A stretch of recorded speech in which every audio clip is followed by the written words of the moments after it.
Developing tonight, can Democrats flip an Arizona congressional district in what will be a very closely watched special election that is coming up in a couple months?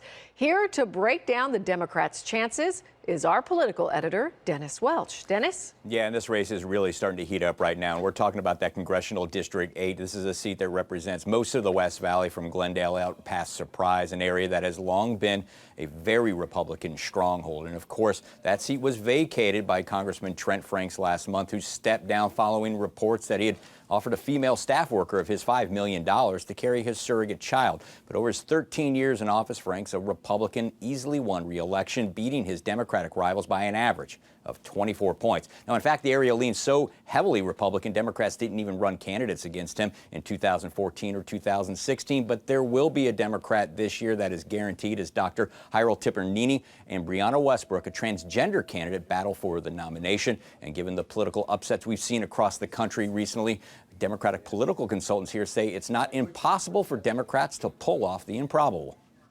I think if you look at what's going on nationally, Alabama, for instance, nobody expected there to be a Democratic senator in that state.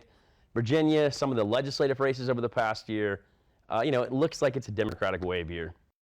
And that Republican primary is shaping up to be a very competitive and very crowded field, with candidates like state lawmaker Debbie Lesko and former state lawmakers Phil Lovis, Steve Montenegro, and Bob Stump. And whoever wins that Republican primary is going to be helped significantly with a registration advantage out there. There are 187,000 Republicans in that district to just 109,000 registered Democrats. And just a reminder, that primary election will be held February 27th, followed by that general election on April 24th. In the newsroom, I'm Dennis Welch for Arizona's Family.